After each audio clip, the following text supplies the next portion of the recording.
జిల్లా నక్కపల్లి మండలం రాజయ్యపేటలో పర్యటించారు BCY chief Ramachandra Yadav. Bulk drug park ఏర్పాటుకు వ్యతిరేకంగా కొద్ది రోజులుగా మత్స్యకారులు ఆందోళనలు చేస్తున్నారు. ఇవాళ గ్రామంలో పర్యటించిన ఆయన వారికి మద్దతు తెలిపి వారి సమస్యలను తెలుసుకున్నారు. తీరా సంపదను కొల్లగొట్టేందుకు కుట్రలు చేస్తున్నారని కూడా ఆరోపించారు. మత్స్యకారుల జీవనోపాధి దెబ్బతీస్తే గనుక అస్సలు ఊరుకోబోమంటూ హెచ్చరించారు.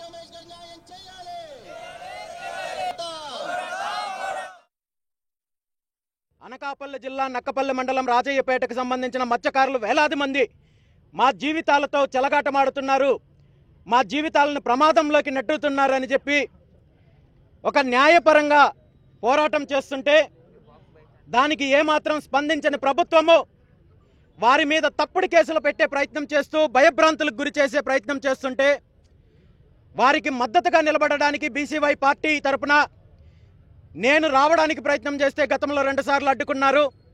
ఈరోజు గౌరవ హైకోర్టు యొక్క ఆదేశానుసారము వారి అనుమతితో ఈరోజు ఇక్కడికి వచ్చి రాజయ్యపేటకు సంబంధించిన మత్స్యకారులందరికీ కూడా ఒక్కటే మాట ఇవ్వడం జరిగింది.